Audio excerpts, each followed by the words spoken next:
I don't know what it is, whether the colour scheme or the appearance of our antagonists, but I like the cover.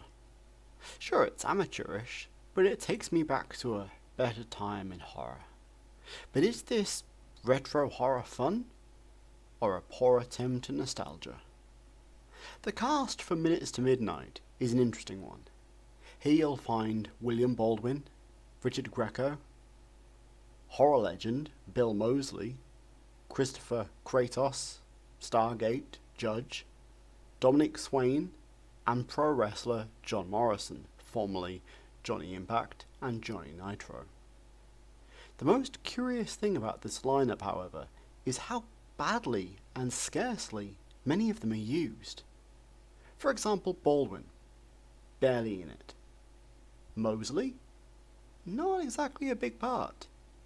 Christopher Judge is in it fleetingly. Dominic Swain, one scene. So why bring these guys and girls in if they're going to be little more than cameo stars? Doubly so, as the main cast of generic 20-somethings are really quite poor. Especially Philip Andre Botello, who was just awful here.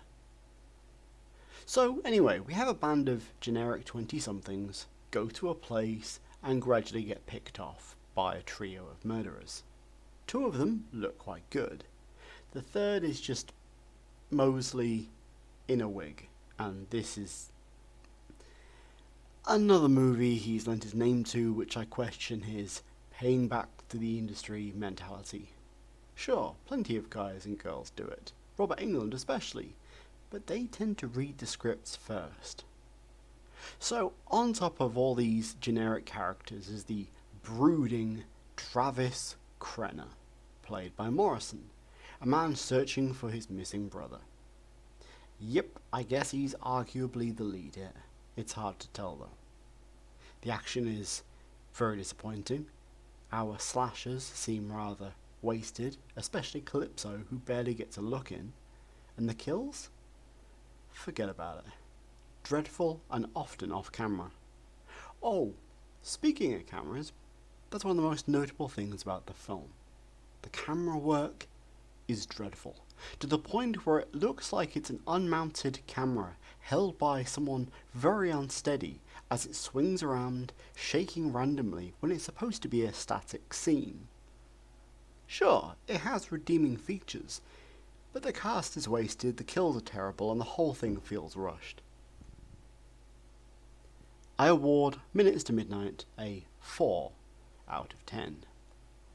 So, rant time.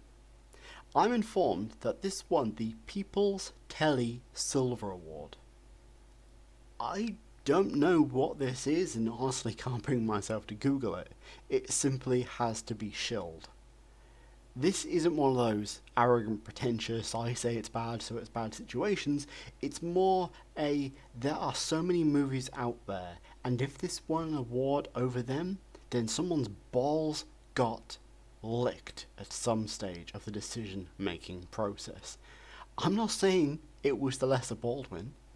I'm not saying it was director Christopher Ray, who is most well known for making Mercenaries from 2014, which was a piss poor attempt at making an all-female Expendables ripoff. I'm not saying it was writer Victoria Dady, known for her contribution to a couple of Asylum movies. I'm just saying balls were licked. So what did you guys and girls think of Minutes to Midnight? Whose balls do you think got licked? Tell me in the comments below, like this video, and if you haven't already, please subscribe. Later folks.